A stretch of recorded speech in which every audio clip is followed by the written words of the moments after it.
शिवनेरीवरचा सूर्योदय, स्वराज्याचा बालशिवा. खूप वर्षांपूर्वीची ही गोष्ट आहे. सह्याद्रीच्या उंच डोंगर रांगांमध्ये एक अभेद्य किल्ला उभा होता, ज्याचे नाव होते शिवनेरी.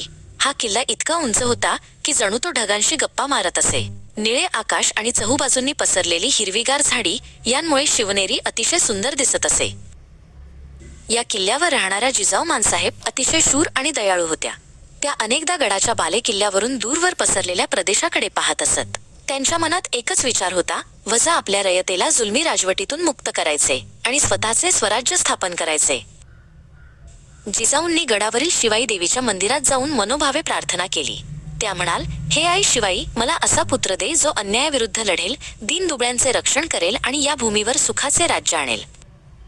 दिवस सरत होते आणि संपूर्ण शिवनेरीवर उत्साहाचे वातावरण होते. जिजाऊंची काळजी घेण्यासाठी त्यांच्या सोबतीला त्यांच्या विश्वासू दासी होत्या. त्या जिजाऊंना वाड्यात फिरण्यासाठी मदत करत आणि त्यांच्याशी गप्पा मारत असत. साऱ्या महाराष्ट्राला एका मोठ्या आनंदाची प्रतीक्षा होती.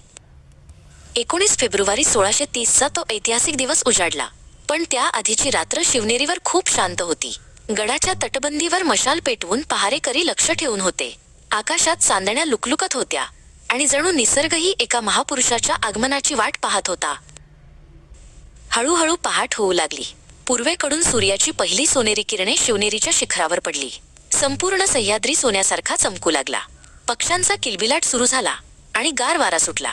हा एक नवीन युगाचा सूर्योदय होता. आणि अचानक गडावर नगारे आणि सनईचे सूर घुमू लागले. पुत्ररत्न प्राप्त झाले, शिवनेरीवर बालराजे आले, अशी घोषणा सगळीकडे झाली. गडावरील सैनिक आनंदाने एकमेकांना मिठी मारू लागले. आनंद गगनात मावेनासा झाला. जिजाऊंनी आपल्या तेजस्वी बाळाला पहिल्यांदा कुशीत घेतले. बाळाचे डोळे खूप मोठे आणि चमकत होते. जिजाऊंच्या डोळ्यांत आनंदाश्रू आले. त्यांना ठाऊक होते की हे बाळ मोठे होऊन महाराष्ट्राचे नंदनवन करणार आहे. गडावरील शिवाई देवीच्या नावावरून या बाळाचे नाव शिवाजी असे ठेवण्यात आले. साऱ्या शिवनेरीवर साखर वाटण्यात आली. लहानग्या शिवाजीच्या जन्माने रयतेच्या मनात स्वातंत्र्याची नवी उमेद जागी झाली. शिवनेरीवर झालेला हा सूर्योदय केवळ एका दिवसाची सुरुवात नव्हती, तर एका गौरवशाली इतिहासाची सुरुवात होती. हेच बाळ शिवाजी पुढे जाऊन छत्रपती शिवाजी महाराज झाले आणि त्यांनी स्वराज्याचे स्वप्न सत्यात उतरवले.